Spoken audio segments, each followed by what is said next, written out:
आज का हमारा टॉपिक है इंडस्ट्रियल पॉलिसी, औद्योगिक नीति। किसी भी देश की अर्थव्यवस्था में मुख्यतः 3 क्षेत्र होते हैं जो कि अर्थव्यवस्था या जीडीपी में अपना महत्वपूर्ण योगदान देते हैं, जैसे कृषि, उद्योग तथा सेवा क्षेत्र। यदि हम उद्योग क्षेत्र की बात करें तो देश के तीव्र गति से आर्थिक विकास करने में औद्योगिकरण या इंडस्ट्रियलाइजेशन की अपनी महत्वपूर्ण भूमिका होती है। इंडस्ट्रियलाइजेशन या औद्योगिकरण केवल उद्योग जो होते हैं हमारे, उनके विकास में ही सहायक नहीं होता। उनका विकास तो मतलब वो करता ही है, उसके साथ साथ कृषि, व्यापार, यातायात, या हम कह सकते हैं विदेशी व्यापार, रोजगार, आधारभूत सुविधाओं के विस्तार आदि सभी में विकास को औद्योगिकरण या इंडस्ट्रियलाइजेशन से प्रोत्साहन मिलता है। किसी भी राज्य में जो औद्योगिकरण की स्वस्थ परंपराएं स्थापित करने के उद्देश्य से या उनको नियंत्रित करने या मार्गदर्शन करने के उद्देश्य से औद्योगिक नीति की आवश्यकता सभी जगह होती है। एक तरह से हम कह सकते हैं कि औद्योगिक नीति देश के औद्योगिक विकास का ढांचा तैयार करती है, जिससे देश में कह सकते हैं उद्योग क्षेत्र में समृद्धि आ सके। इसलिए सरकार की जो भी औद्योगिक नीति हो वो स्पष्ट और प्रगतिशील होनी चाहिए। या हम ये भी कह सकते हैं कि औद्योगिक नीति जो होती है, इंडस्ट्रियल पॉलिसी जो होती है, वो सरकार द्वारा की जाने वाली ऐसी औपचारिक घोषणा होती है जिसके द्वारा सरकार उद्योगों के प्रति अपनाई जाने वाली सामान्य नीतियों का उल्लेख करती है। कि एक तरह से इस औद्योगिक नीति के 2 भाग होते हैं। इंडस्ट्रियल पॉलिसी को यदि हम एनालाइज करें तो उसके 2 पार्ट होते हैं। प्रथम भाग यदि हम कहें तो उसमें हमें सरकार की विचारधारा, ideology of the government about industrial sector, जो कि औद्योगिकरण का स्वरूप निश्चित करती है। तो प्रथम भाग जो होता है इंडस्ट्रियल पॉलिसी का, वो सरकार की उद्योग क्षेत्र के संबंध में क्या विचारधारा है उसको स्पष्ट करता है या उसका स्वरूप निश्चित करता है। और इंडस्ट्रियल पॉलिसी का जो द्वितीय भाग, सेकंड पार्ट होता है, वो सरकार की जो विचारधारा है उसके एग्जीक्यूशन, उसको क्रियान्वित करने वाले नियम तथा सिद्धांतों से संबंधित होता है।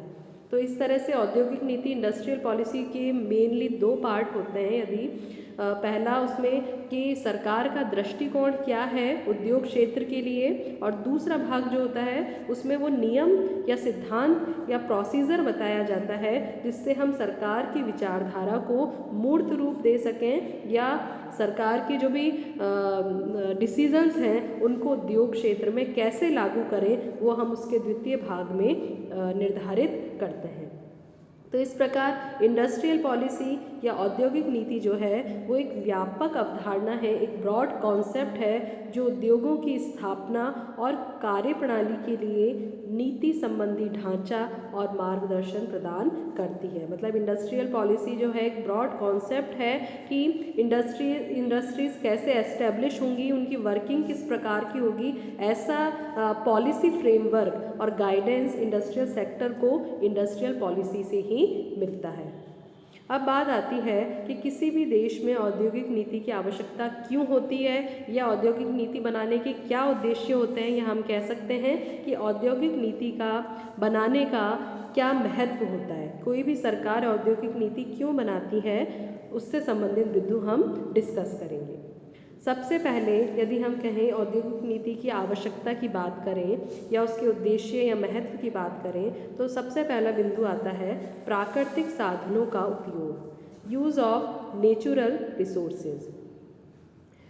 किसी भी देश के विकास में प्राकृतिक संसाधनों का होना ही पर्याप्त नहीं होता है, उसका यूटिलाइजेशन भी होना चाहिए, वरना यदि वो साधन ऐसे ही पड़े रहेंगे तो वो देश के विकास में कोई योगदान नहीं दे सकते। तो औद्योगिक नीति जो होती है वो देश में उपलब्ध प्राकृतिक साधन, मतलब यूटिलाइजेशन ऑफ नेचुरल रिसोर्सेज किस प्रकार करना है, वो औद्योगिक नीति देश में जितने भी नेचुरल रिसोर्सेज अवेलेबल हैं उनको खोजती है, उसको एकत्र करने में और उनका पूर्ण उपयोग करने में सहायक होती है। या हम कह सकते हैं कि इंडस्ट्रियल पॉलिसी हमें एक रास्ता बताती है कि हम किस तरह से प्राकृतिक संसाधनों का उपयोग कर सकते हैं और हमारी राष्ट्रीय आय जो नेशनल इनकम है उसमें वृद्धि कर सकते हैं। इसके बाद आता है इंडस्ट्रियल पॉलिसी का दूसरा उद्देश्य है औद्योगिक उत्पादन में वृद्धि, इंक्रीज इन इंडस्ट्रियल प्रोडक्शन।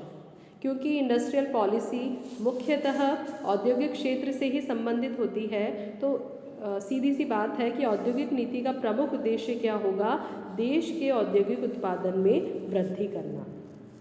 औद्योगिक नीति देश के औद्योगिक विकास को गति देती है, इंडस्ट्रियल डेवलपमेंट को प्रमोट करती है और औद्योगिक उत्पादन किस प्रकार तेजी से बढ़ाया जा सकता है उससे संबंधित गाइडेंस भी देती है। तीसरा जो उद्देश्य होता है इंडस्ट्रियल पॉलिसी बनाने का वो होता है आधुनिकीकरण या मॉडर्नाइजेशन। औद्योगिक नीति औद्योगिक उत्पादन बढ़ाने के लिए आधुनिकीकरण को प्रोत्साहन देती है। यदि हम इंडस्ट्रियल सेक्टर में नई नई टेक्नोलॉजीज़ का उपयोग करेंगे, R&D रिसर्च एंड डेवलपमेंट इसमें प्रमोट करेंगे, तो इससे क्या होगा, यदि हम आधुनिकतम और नवीनतम उत्पादन तकनीकों का प्रयोग करेंगे तो हमें कम लागत पर अधिकतम उत्पादन की प्राप्ति संभव होगी। तो मॉडर्नाइजेशन इन इंडस्ट्रियल सेक्टर, औद्योगिक क्षेत्र में आधुनिकीकरण को बढ़ावा देना भी औद्योगिक नीति का एक उद्देश्य होता है। इसके बाद है संतुलित औद्योगिक विकास, balanced industrial development. Industrial policy जो होती है वो संतुलित औद्योगिक विकास को भी प्रोत्साहित करती है। अर्थात संतुलित औद्योगिक विकास का अर्थ ये है कि अर्थव्यवस्था के या देश के जिन क्षेत्रों में उद्योग नहीं हैं वहाँ उद्योगों को प्रोत्साहित करना औद्योगिक नीति का उद्देश्य होता है। मतलब हम औद्योगिक नीति के माध्यम से अर्थव्यवस्था के विभिन्न क्षेत्र, कृषि, उद्योग, सेवा क्षेत्र, इनमें भी बैलेंस बिठा सकते हैं और इसके साथ साथ जो उद्योगों का कह सकते हैं देश में जो ढांचा है उसको भी इस प्रकार से संतुलित कर सकते हैं कि जहां पर बिल्कुल इंडस्ट्रीज़ नहीं है वहां पर हम संभावनाएं तलाशें और वहां भी इंडस्ट्रीज़ को प्रमोट करें। तो एक तरह से इंडस्ट्रियल पॉलिसी दो तरह का संतुलित औद्योगिक विकास करती है। एक तो अर्थव्यवस्था के विभिन्न क्षेत्र, कृषि, उद्योग, सेवा क्षेत्र में बैलेंस बिठाती है और दूसरा ऐसे क्षेत्र जहाँ बिल्कुल भी इंडस्ट्रीज़ नहीं है वहाँ भी औद्योगिकरण को प्रोत्साहन देने में सहायता करती है। इसके बाद आता है हमारा संतुलित क्षेत्रीय विकास, बैलेंस्ड रीजनल डेवलपमेंट। ये भी वही चीज़ है जो हमने पहले डिस्कस करी कि औद्योगिक नीति के माध्यम से या इंडस्ट्रियल पॉलिसी की हेल्प से हम देश के विभिन्न भागों का संतुलित आर्थिक विकास कर सकते हैं।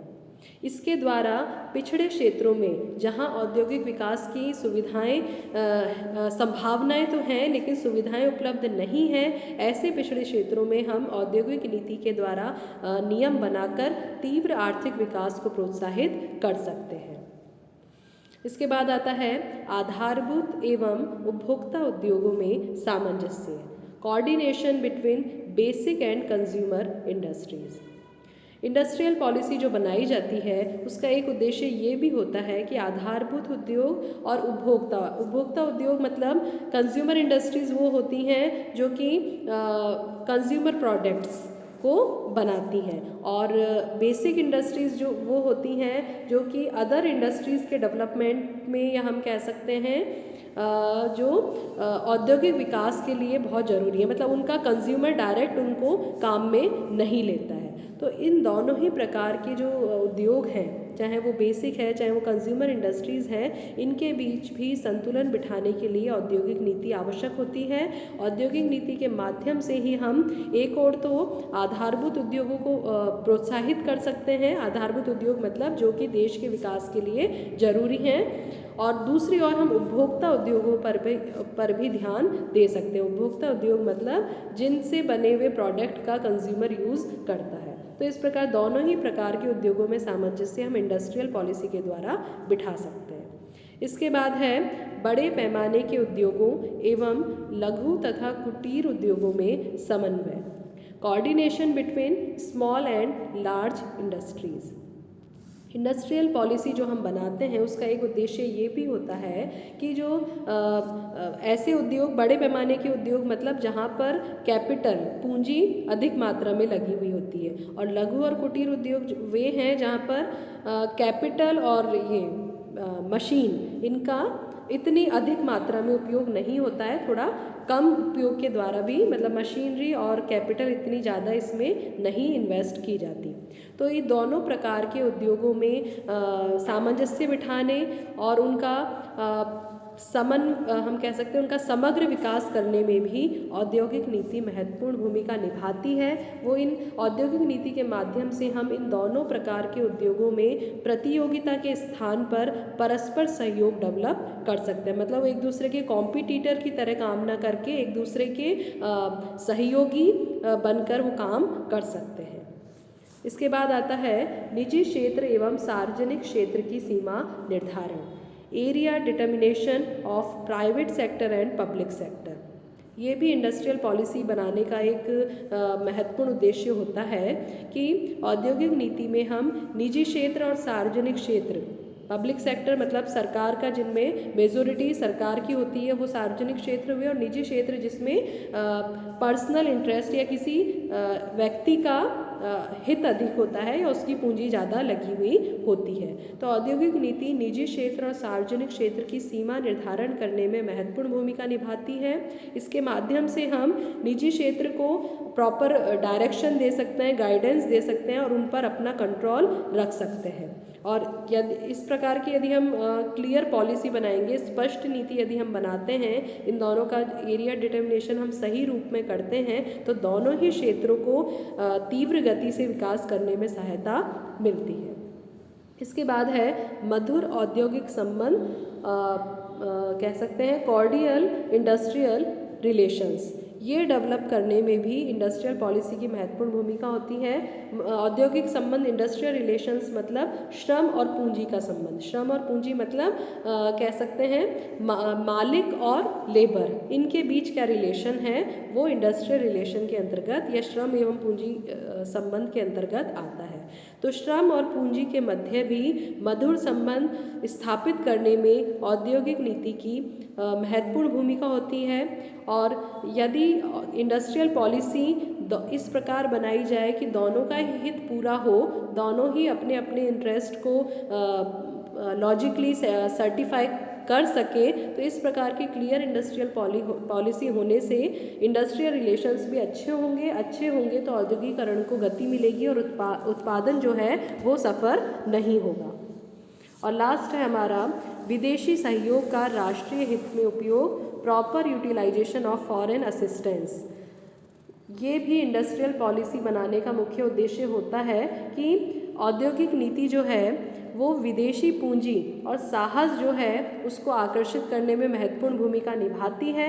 उनको आकर्षित करने के साथ साथ उनका किस प्रकार फुल यूटिलाइजेशन किया जा सके, वो भी औद्योगिक नीति निर्धारित करती है। तो विदेशी सहयोग को बढ़ाने, औद्योगिक क्षेत्र में विदेशी सहयोग को बढ़ाने और विदेशी पूंजी का सही यूटिलाइजेशन करने में इंडस्ट्रियल पॉलिसी अपनी महत्वपूर्ण भूमिका अदा करती है। और एक तरह से हम कह सकते हैं कि उचित औद्योगिक नीति ही विदेशी सहायता का राष्ट्रीय हित में उपयोग कर सकती है।